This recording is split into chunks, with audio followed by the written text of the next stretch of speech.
E aí, pessoal? Tudo pronto para a gente mergulhar de cabeça num tema que, olha, mistura mitologia, psicologia e autoconhecimento. Nossa, parece interessante. Hoje a gente vai desvendar os segredos da formação em psicoterapia junguiana. Uau, A gente se baseou numa entrevista super bacana com a Roberta Mascarenhas, legal. uma expert lá do Instituto Junguiano da Bahia, que a gente encontrou no YouTube. Ah, E já de cara, a Roberta já começa a entrevista com uma história mitológica.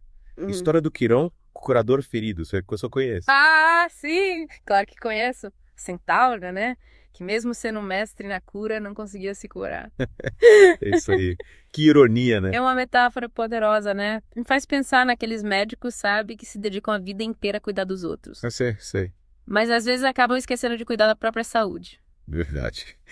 E a Roberta, ela destaca, né, que o Quirão foi ferido por uma flecha envenenada Nossa. e ficou condenado a sofrer para sempre. Mas em vez de se entregar à dor, ele foi lá e mergulhou de cabeça na natureza do sofrimento. Transformando a própria ferida em uma fonte de sabedoria e compaixão. O que você acha aí disso? Olha, me faz pensar que para a gente realmente ajudar outras pessoas a lidarem com a dor, a gente precisa, primeiro, né, confrontar as nossas próprias feridas. Yeah. A Roberta fala bastante disso na entrevista, né? Yeah. A ideia do terapeuta junguiano como um curador ferido. Sim. E ela enfatiza que o terapeuta não é tipo um ser iluminado, sabe? Livre de problemas. Uhum. Mas, na verdade, alguém que também carrega as suas dores, as suas feridas. Uhum. E que precisa se conhecer profundamente para não acabar projetando essas questões dos pacientes. É verdade. Terapia pessoal, nesse sentido, é fundamental, né? Com certeza.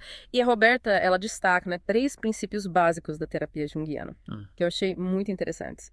Primeiro, a interação entre os sistemas psíquicos do paciente e do terapeuta. Isso. Segundo, a importância da terapia pessoal para o próprio terapeuta. Uhum. E terceiro, a necessidade de uma base teórica sólida junto com a experiência pessoal e o autoconhecimento.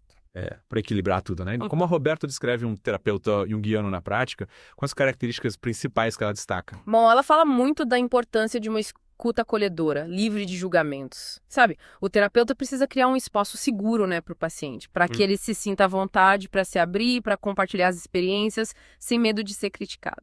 Faz sentido. E ela também menciona o papel do terapeuta em facilitar a autorreflexão do paciente, ajudando ele a encontrar as próprias respostas, em vez de oferecer soluções prontas. Não, é como se o terapeuta fosse um guia, né? Ele não aponta caminho, mas ajuda o paciente a se conectar com o inconsciente dele e a trilhar o seu próprio caminho de cura. Interessante. E ela também destaca a importância de prestar atenção não só ao conteúdo da fala do paciente, mas também à forma como ele se expressa, a linguagem corporal, os símbolos que ele usa.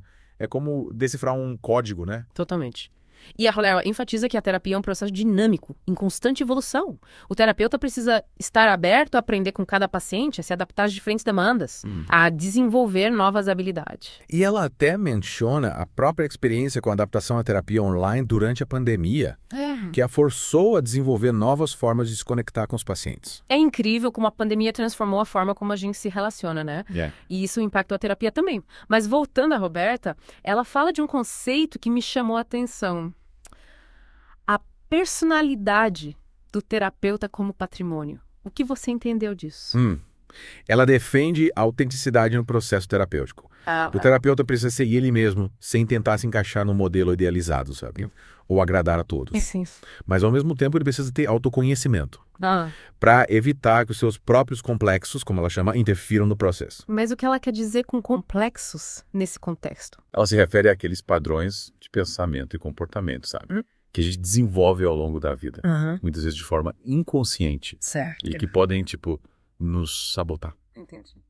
A Roberta destaca que ninguém está livre de ter complexos, mas o importante é conhecê-los e trabalhá-los, para que eles não se tornem um obstáculo na relação com o paciente. Entendi. É como se o terapeuta precisasse fazer uma faxina na própria psique, né? Para poder acolher a psique do outro de forma mais limpa, mais autêntica. Exatamente. E ela também ressalta a importância de um conhecimento amplo para o terapeuta, que vá além da psicologia, sabe? Literatura, música, cinema, artes plásticas, cultura, questões sociais. Tudo isso contribui para a compreensão do ser humano, né? Com certeza.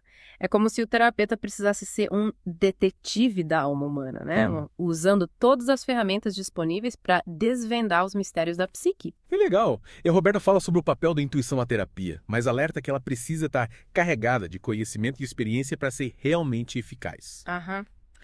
A intuição é um recurso poderoso, mas não pode ser usada de forma isolada, né? Ela precisa se basear num sólido alicerce de conhecimento e experiência clínica. E para finalizar essa primeira parte do nosso mergulho, a Roberta usa uma frase do Roberto Gambini, Legal. que resume bem a essência de ser terapeuta. Ela diz: é preciso ter um coração que sinta e uma mente que reflita. O que você achou dessa frase? Achei linda. De profundo. Ela sintetiza a importância do equilíbrio entre a sensibilidade e a razão, né? Entre a capacidade de se conectar com a dor do outro.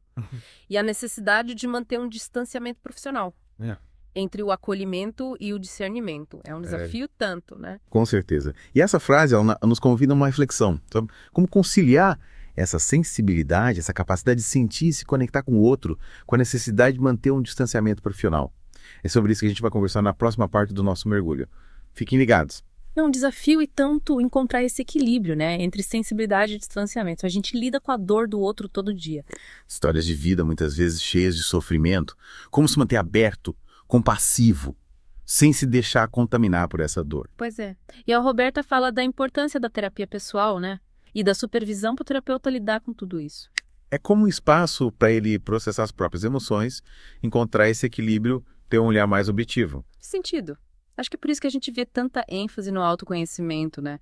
Na formação de terapeutas junguianos. É como se o terapeuta estivesse sempre se questionando: quais são os meus gatilhos, quais os meus limites? Como usar minha experiência para ajudar o outro sem me perder no processo. Exatamente. E ela também fala da importância de reconhecer os sinais de desgaste emocional, né?